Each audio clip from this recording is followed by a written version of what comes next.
Sportsmail's Derek Lawrenson rounds up his hits and misses from the 2018 Masters. Tony Finau, hit one. You know the story of this son of a Tongan immigrant, eat your heart out, Mr. President, who mowed lawns in California as a teenager so he had money to spend on hitting practice balls. It's not surprising that even a dislocated ankle couldn't keep him out of the Masters.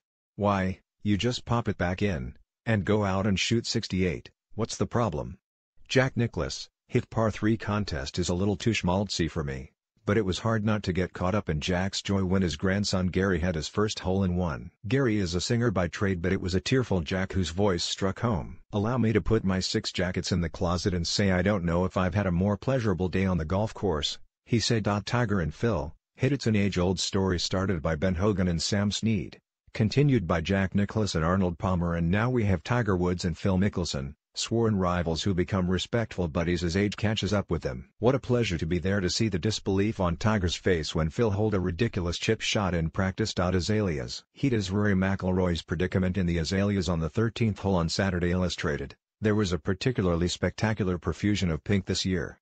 Even after all these years, it's still a thrill to walk down the steep hill from the clubhouse, sit a while and gawp open-mouthed at the most gorgeous par 5 in golf. Women's Amateur Championship. Hit. Fred Ridley took over as chairman of Augusta National this season and certainly made his mark with the announcement that a leading women's amateur event will conclude at Augusta on the weekend before the Masters next year. Players without caps. Hit. Maybe it's just me getting old, but I love the fact it's mandatory at the Masters for every player to take off his baseball cap before he comes into the interview room. Sure, the sponsors paying them millions will hate it, but it casts the players in a far better light when they don't look like walking billboards. Sir Nick Faldo, hit. In between editions, it's always insightful to sit back and listen to his commentary on American television.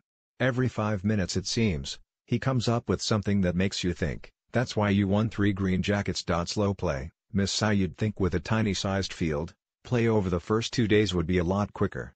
Instead, rounds were taking 5 hours, 45 minutes on Friday. Yes, we know it's a long walk and treachery is lurking on every hole, but how on earth can you justify rounds taking so long? When are the authorities going to realize they're dealing with an epidemic? Angela Garcia, Miss Smite. I respectfully suggest to Angela that she lighten up. The tweet by the Golf Channel's Rich Lerner following Sergio Garcia's horrors at the 15th, Sergio won't be naming his next kid Firethorn, was genuinely witty. His wife's subsequent, unpleasant rant was anything but. Tease please, Miss. The best souvenir at the Masters was always a bag of logoed wooden tees at $10 for 200. This year they decided not to bother. If my driving goes to pot this summer, it's Augusta's fault.